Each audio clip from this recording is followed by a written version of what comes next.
In a previous episode of First Issues, we introduced to you 4 women in the business of being change makers in their respective fields. This, however, was made mainly possible by their decision to enroll in a local mentorship program, where it has been shown that mentorship has the propensity to give mentees the necessary confidence to do what is needed to succeed. Our first guest on that episode was Tlamelo Makati, a 25-year-old mechatronics engineer who is also a licensed drone pilot. Through enrolling for a mentorship program, Tlamelo was able to break out of her shell to break more barriers, as she is now looking to work on a digital instant cervical cancer sensor, become a researcher, and imparting the knowledge she gets from her mentors to other young girls who are looking to be future leaders in their own spaces. This evening, we meet a naturopath, Dr. Carolyn Gasefete. Got her first degree from the University of Botswana in social sciences, majoring in public administration and economics. The journey leading up to this milestone started in Jakala's number 1, where she's the first of 3 children, all being girls. Her younger years were spent at the village, where she did her standard 1 to 7. Later permanently relocating to Gaborone with her family, where this journey of academic excellence began. Along the way, 15 years ago, Carolyn said "I do" to the father of her now 4 children, 3 boys and a girl.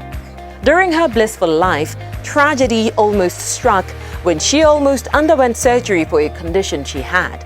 Little did she know, the condition would catapult her to her naturopath journey, on which she has a degree in naturopathy, a diploma for the same, another diploma in medicinal cannabis and CBD oil. She's currently pursuing her master's in naturopathy. But what exactly about her condition made Carolyn decide to completely ditch her social sciences degree for naturopathy? Basically, naturopathy is natural medicine, or it's a form of healthcare that offers natural modalities to approaching diseases and lifestyle. What were your reasons behind your chosen path? I fell sick at some point in my life. I think I was a student then, and the solution to my illness was an operation or a surgery. And then while I was booked to be operated on at Princess Marina Hospital, I met somebody who encouraged me to rather try using natural methods to solve my problem rather than surgery. I decided to give that a thought, and I left hospital. I went and worked on myself, and it worked. Somehow the condition that I had back then resolved on its own. And when I went back to the doctors to do imaging and other tests, it showed that the condition had completely resolved. And that gave me motivation to keep studying these natural methods of healing on my own. And that's how I made a decision to go back to school, to start again and do a different course, and that was naturopathy. In your line of expertise and practice and where you wish to see yourself, what have been some of the hurdles that you have encountered, especially as a woman? I have had a lot of support as a woman, as a mother, as a wife. So I haven't had any challenges in that area. The major challenges that one has, especially in my line of work, is the policies or the government systems in Botswana. Naturopathy is basically new. It's unheard of. There aren't any policies that support it that much. Even the Health Professions Council has got just one line on naturopathy. So basically, Botswana don't know what naturopathy is. I'd have to teach them. I'd have to give out information on social media and stuff like that for them to know there is also the system of healing that exists. While mentorship programs are nothing new, really, do you think that people realize their importance, especially young people? I think mentorship is very, very important to a person because in most cases you are never enough by yourself. Sometimes it takes another person to help open your eyes and make you see things from a different view. that will grow you. As much as I was a businesswoman, there were a lot of things that I didn't know of. There were a lot of things that I was ignoring as a person, and I believe Umwa opened my eyes in many ways. It has helped me to rework my business model, such that it helps that when I'm away, I can still make business. It helps also that if I decide to go on holiday, I can go on holiday happily knowing that there's business in my office. As a naturopath, I am a member of a number of international naturopathic associations. And because of being a member, we network a lot. Through networking, we learned that the Chinese hospitals in Hubei province, after the break of the pandemic, the COVID-19 pandemic, used alternative medicine or holistic health medicine to aid their patients. We were able to link up with the Chinese doctors and find out the different herbal medicines or alternative medicines that they use to treat their patients in hospitals.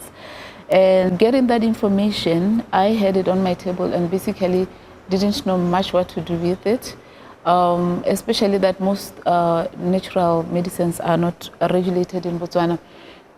But through the advice of Umwa mentors, I was able to come up with a tea or a herbal supplement that one can use to open up their lungs should they be infected, to ease fevers, and to help breathing. So that's one of the ways that mentorship can help a person. Basically, I believe if I was alone, I would have had that information and I have not done much about it. My supplements are yet to be registered with BOMRA, but they are available. They have been manufactured and they are available locally. So what are your future plans in relation to your chosen path for yourself? Where do you see yourself in the next 5 years, in the next 10 years or 20 years? I am currently pursuing my master's in naturopathy and holistic medicine with the Da Vinci Institute. And by that, I want to expand myself. I want to grow beyond being just an ordinary naturopath.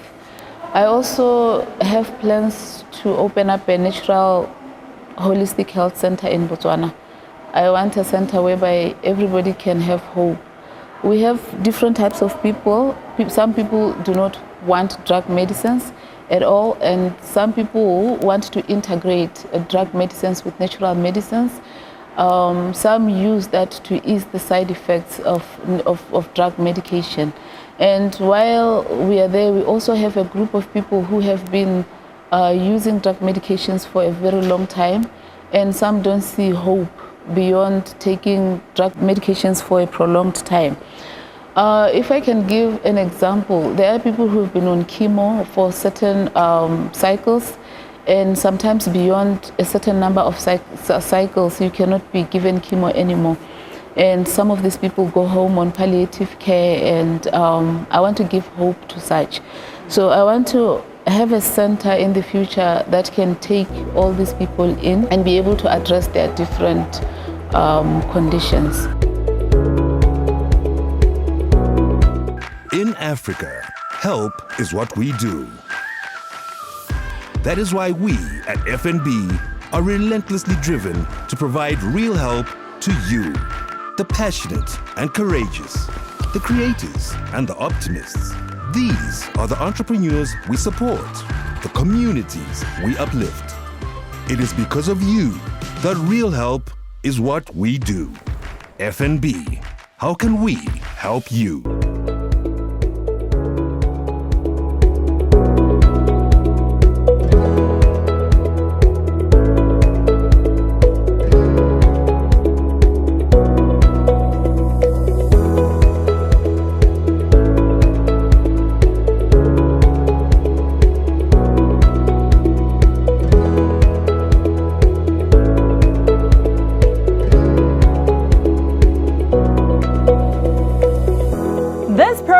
Was brought to you in association with First National Bank of Botswana.